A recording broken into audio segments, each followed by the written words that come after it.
ఓరి దేవుడా, ఇదేంద్ర ఇంత పెద్ద బిల్డింగ్ అనుకుంటుండ్రా? ఇది వచ్చేసి కోవేట్లో పెద్ద టవర్ అండి. అదిగో కనిపిస్తుంది ఎదురుగా టవర్. ఆ టవర్కి ఆపోజిట్లో ఉండే హైట్ టవర్ ఇది. అదిగో చూడండి, ఇది వచ్చేసి మొన్న నేను ఒక వీడియోలో చూపించాను కదా, మరా టవర్ అని. అది వచ్చేసి ఆ టవర్ ఆపోజిట్లో ఉంది బిల్డింగ్. ఈ కోవేట్లోని బిల్డింగ్స్ ఇంతే హైట్లో ఇంతే ఉంటాయండి. ఇదిగో ఇది చూడండి, ఒక పక్క సముద్రము, ఇంకో పక్క కోవేట్. కోవేట్ చూడండి, మొత్తం ఎంత పెద్ద పెద్ద పెద్ద బిల్డింగ్స్లో అన్నీ ఒక 20, నేను ఉండేదేమో 25 ఫ్లోరు. 25 ఫ్లోర్ల నుంచి వీడియో తీస్తాను అనమాట. పోగానే అయితే కాళ్ళు షేక్ అవుతున్నాయి.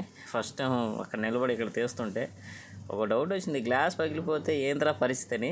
కానీ మీ అందరికీ వ్యూ చూపించాలని చెప్పి ఇంత పెద్ద హైట్కి వచ్చాను. కనిపిస్తున్నాయి ఆ 3 బిల్డింగ్స్, అవి కూడా ఒకసారి ఎక్కి అయితే మీకు ఒకసారి వీడియో అయితే చూపిస్తాను. ఆ బిల్డింగ్స్ కూడా పైకి ఎక్కి. ఇదైతే చాలా పెద్ద బిల్డింగు, 26 ఫ్లోర్లు ఉంది. ఇంకా 30, 40, 50 ఫ్లోర్లు కూడా ఉందన్నమాట. అంత హైట్లో కూడా బిల్డింగ్స్ ఉన్నాయి. కోవేట్లో ఇంత పెద్ద పెద్ద బిల్డింగ్స్ అన్నీ.